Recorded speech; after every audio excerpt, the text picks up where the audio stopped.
क्योंकि ये साल खत्म होने वाला और इस साल के अंदर हम लोग को एनिमे कम्युनिटी के अंदर काफी सारी बड़ी बड़ी चीजें देखने को मिली। काफी सारे एक्शन सीक्वेंसेस, काफी सारी फाइट्स, काफी सारे इमोशनल मोमेंट्स भी हम लोग को इस साल देखने को मिले। 2023 के अंदर काफी अच्छी खासी एनिमे हम लोग को देखने को मिली, जिसमें काफी ज्यादा अच्छी खासी नई एनिमे भी थी और काफी ज्यादा अच्छी खासी पुरानी एनिमे के नए सीजन भी थे। लेकिन आज के इस वीडियो में हम लोग ऐसे 5 सीन्स के बारे में बात करने वाले हैं या फिर 5 ऐसे मोमेंट्स के बारे में बात करने वाले हैं एनिमे के अंदर जो कि इस साल काफी ज्यादा सैड थे। पूरी एनिमे कम्युनिटी के लिए ये साल काफी ज्यादा बूम वाला रहा है। काफी बढ़िया एनिमेशन और काफी बढ़िया चीजें देखने को मिली है हम लोग को इस साल, जिसमें से सबसे बड़ा एग्जांपल मैं लूं तो शिबुया इंसिडेंट आर्क। किसी ने सोचा भी नहीं था कि जुजुत्सु काइसन जो कि सीजन 1 में एक हंसती खेलती एनिमे थे, वो इतना बड़ा डार्क टर्न ले लेगी अपने सीजन 2 में ही। तो इसीलिए आज के इस वीडियो में रोना धोना काफी ज्यादा होगा। अगर तुम लोग कमजोर दिल वाले हो तो इस वीडियो को छोड़ दो।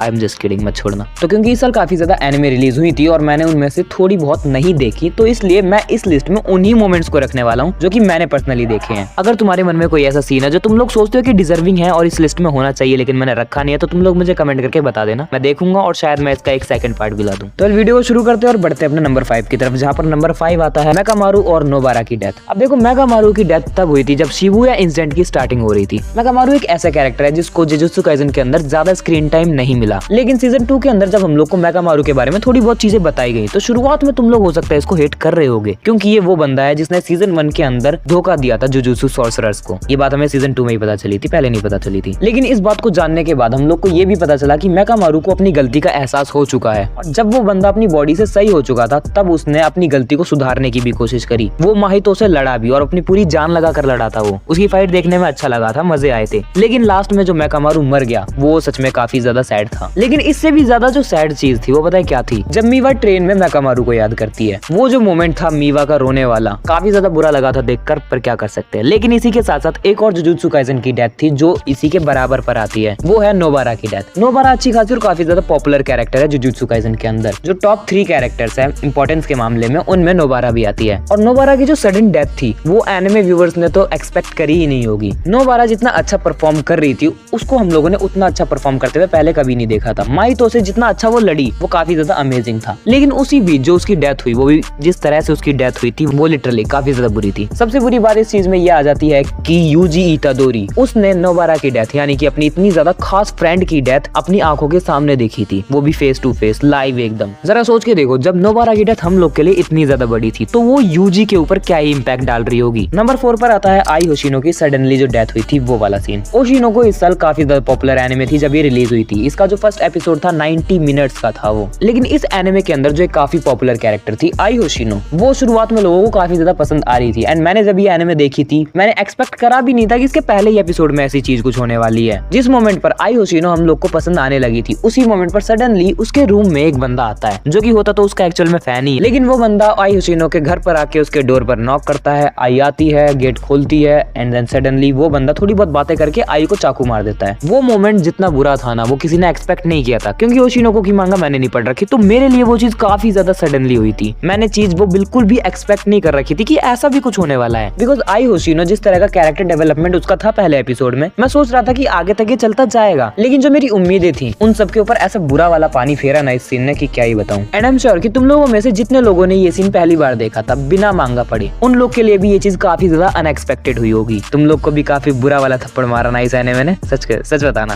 कमेंट करके बताना मेरे को। अब इसके बाद नंबर 3 पर आती है ग्यान्या और सानेमी की बैक स्टोरी। देखो, डीमन स्लेयर के अंदर सानेमी मेरा पर्सनल फेवरेट कैरेक्टर है, क्योंकि सीजन 1 में जब इस बंदे की एंट्री हुई थी वो काफी ज्यादा बैडएस थी। मुझे ये बंदा काफी ज्यादा पसंद आ गया था, छा गया था मेरे दिल पे। लेकिन सीजन 3 के अंदर जब हम लोगों को इसका पास्ट दिखाया गया, इसकी बैक स्टोरी बताई गई, वो काफी ज्यादा सैड थी देखने में। सबसे पहली बात तो ग्यान्या और सानेमी कुछ 5-7 बच्चों में सबसे बड़े 2 भाई थे एंड इनके जो फादर के साथ इनके रिलेशनशिप काफी अच्छे नहीं थे। एंड कुछ दिनों बाद जाकर इसके फादर और इसकी मदर दोनों अलग अलग रहने लगे थे। सानेमी और उसके सारे भाई बहन अपनी मॉम के साथ रहा करते थे। लेकिन इनके फादर के जाने के बाद जो इनकी मॉम के ऊपर सबसे बड़ी प्रॉब्लम आई वो थी फाइनेंशियल प्रॉब्लम। इसीलिए इनकी मॉम को काफी ज्यादा काम करना पड़ा। लेकिन एक रात को जब सानेमी और उसके भाई अकेले घर पर सो रहे थे, देन सडनली इनके रूम में एक डीमन ने एंट्री करी जिसने सानेमी और ग्यान्या को छोड़कर उनके सारे भाई और बहनों को मार दिया। ये चीज इतनी ज्यादा सडनली और अनएक्सपेक्टेड थी कि ग्यान्या और सानेमी को जरा सा भी सोचने का भी मौका नहीं मिला। सानेमी ने समाव कुछ भी करके ग्यान्या को तो बचा लिया, लेकिन वो अपने बाकी भाई बहनों को बिल्कुल भी नहीं बचा पाया। ग्यान्या को बचाने के लिए जब सानेमी उस डीमन पर अटैक करने चला गया और उस डीमन को अपने घर से बाहर लेकर चला गया, तो सानेमी को रियलाइज हुआ कि ये जो डीमन है वो एक्चुअल में उनकी मॉम ही है। लेकिन ग्यान्या क्योंकि अंदर था वो ये सारी चीजें नहीं देख पा रहा था, तो उसको कुछ पता भी नहीं चला। कुछ भी करके करके सानमी ने सुबह तक अपनी मॉम को रोक कर रख लिया और जैसे ही सुबह का जो सूरज उगा उसकी मॉम जो डीमन थी वो वहीं पर मर गई। लेकिन इसी बीच जब गेन्या सामने आया और उसने अपने भाई को अपनी माँ को मारते हुए देखा तो उसके दिल में अपने भाई के लिए एक नफरत पैदा हो गई थी। लेकिन कुछ ही टाइम में उसने ये रियलाइज कर लिया था कि सानमी ने जो भी किया वो उसको बचाने के लिए किया। लेकिन आज तक गेन्या इस चीज को अपने भाई के सामने कह नहीं सका कि भाई I am sorry, I don't really hate you. मैं उस टाइम पर छोटा था, मैं समझ नहीं पाया, मुझे माफ कर देना। लेकिन मुझे जो सबसे ज्यादा बुरा लगा वो लगा सानमी के लिए, क्योंकि इस बंदे को सबसे पहले तो अपने सारे भाई और बहनों की डेथ को देखना पड़ा, उसके बाद इस बंदे को अपनी ही माँ को अपने ही हाथों से मारना पड़ा। और जिस बंदे के लिए सानमी ने ये सारे काम किए लास्ट में जाके वही बंदा इसको हेट करने लगा। सानमी के साथ जो चीजें हुई वो काफी ज्यादा बुरी थी। इसके बाद नंबर 2 पर आती है इस साल की काफी ज्यादा सैडेस्ट डेथ और वो है नानामी केंटो की डेथ। जुजुत्सु काइसेन में नानामी केंटो सीजन 2 के अंदर काफी ज्यादा पॉपुलर रहा। काफी सारे लोगों को नानामी केंटो पसंद आया, इंक्लूडिंग मी। मेरा तो ये पर्सनल फेवरेट बन चुका है। लेकिन जिस मोमेंट पर नानामी की डेथ हुई वो काफी ज्यादा अनएक्सपेक्टेड थी, स्पेशली जिन लोगों ने एनिमे ही देखी उन लोग के लिए तो बहुत ही ज्यादा, क्योंकि नानामी एक ऐसा कैरेक्टर है जो अपनी लाइफ दे देगा अपने छोटे लोगों को बचाने के लिए। पूरी सीरीज के अंदर नानामी एक कोट को फॉलो करता है, because I am an adult, it's my duty to save your life over my own. और इसी चीज के लिए नानामी, जो कि आधा जल चुका था जोगो की वजह से, वो अपनी कुल्हाड़ी उठाता और निकल पड़ता है माहितो को मारने के लिए। लेकिन माहितो ने नानामी को मारने के लिए काफी ज्यादा ट्रांसफिगर्ड ह्यूमंस को रख रखा था। नानामी अपने फाइनल मोमेंट्स में भी उन सारी ट्रांसफिगर्ड ह्यूमंस को मार देता है। सारी को तो नहीं मारता लेकिन काफी ज्यादा को मार देता है और फिर फाइनली माहितो उसको टच कर लेता है, जिसकी वजह से नानामी जान जाता है कि उसका एंड आ चुका है। लेकिन यहाँ पर जो सबसे ज्यादा बुरी चीज हुई वो थी यूजी इतादोरी की एंट्री। नानामी यूजी की लाइफ में काफी बड़ा रोल प्ले करता है और नानामी से यूजी काफी ज्यादा कुछ सीखता भी है। लेकिन यूजी के सामने जब नानामी की डेथ हुई थी वो इतनी ज्यादा बुरी थी, उसने यूजी के दिमाग पर काफी गहरा इफेक्ट छोड़ दिया था। तुम लोग को पता होगा कि यूजी नानामी के पास आने से पहले किन चीजों से गुजरा था। उसको सबसे पहले तो शिबुया की इतनी ज्यादा तबाही देखनी पड़ी, उसके बाद इस तबाही का सारा ब्लेम उसने अपने सिर पर ले लिया कि सुकुना की कोई गलती नहीं है, सारी मेरी गलती है, मुझे ही मर जाना चाहिए। इसके बाद जब उसने अपने one of the most favourite Sensei की डेथ देखी, जरा सोच के देखो यूजी इतादोरी के ऊपर क्या ही इफेक्ट हो रहा होगा इन सब चीजों का। और इस पूरे सिनेरियो, इस पूरे सीन को जो चीज सबसे ज्यादा सैड बना देती है वो होती है नानामी की एक लास्ट विश। नानामी की जो लास्ट विश है वो ये होती है कि उसको ये सारी चीजें छोड़ के एक बार मलेशिया में जाना होता है। मलेशिया में जाके वो एक घर लेगा और वहां जाकर कुछ ऐसी बुक्स पढ़ेगा जो उसने खरीदी तो है लेकिन आज तक पढ़ी नहीं है। और इसी चीज को सोने पे सुहागा बनाने के लिए वहां पर हाइबारा की भी एंट्री हो जाती है। पर्सनली मैंने तो ये चीज एक्सपेक्ट करी ही नहीं थी, शायद मैंने मांगा में ये चीज छोड़ दी थी या फिर ये चीज एनिमे के अंदर नहीं डाली गई है, मुझे नहीं पता। लेकिन वहां पर जो हाइबारा की एंट्री हुई थी और उसके ऊपर नानामी के जो लास्ट वर्ड्स थे यूजी इतादोरी के लिए, वो सच में काफी ज्यादा रुलाने वाले थे। एक मोमेंट के लिए मेरी आंखों से भी आंसू आ गए थे, जबकि मैंने मांगा भी रीड कर रखी है। वेल, नानामी की डेथ इस साल काफी ज्यादा सैड इवेंट था। तुम लोगों में से कई सारे लोग रोए भी होंगे, कितने रोए थे मुझे कमेंट करके बता देना। लेकिन इसके साथ साथ जो सबसे ज्यादा सैडेस्ट चीज हुई इस साल एनिमे कम्युनिटी के अंदर वो थी अटैक ऑन टाइटन की एंडिंग। सबसे पहली बात तो अटैक ऑन टाइटन जो 10 साल का सफर है, इस साल 2023 में जाकर वो खत्म हो चुका है। और इसके साथ साथ जो वो एक एपिसोड हम लोग को देखने को मिला कुछ 2 घंटे करीब का, उसमें जो लास्ट एंडिंग हम लोग को ऐसी दिखाई गई ना, उसको देखकर मैं भी रोने लगा था। क्योंकि इसकी एंडिंग में कोई एक चीज नहीं हुई बल्कि काफी सारी चीजें हुई हैं। सबसे पहले तो मिकासा का एरन को मार देना, जरा सोच के देखो मिकासा पे क्या इफेक्ट हुआ होगा इस चीज का, जब उसको अपने ही प्यार को अपने ही हाथों से मार देना पड़ा। इसके बाद उसी का कटा हुआ सिर लेकर उसको अपने दोस्त के सामने ले जाना, और जब आर्मिन ने एरन का कटा हुआ सिर देखा था तो आर्मिन की क्या हालत हुई होगी। और इसके साथ साथ आर्मिन और एरन की वो फाइनल बातचीत जिसमें एरन बताता है कि उसने जो भी कुछ किया वो क्यों किया। इसके ऊपर उसने अपनी मॉम को मार डाला ताकि वो बर्थहोल को बचा सके,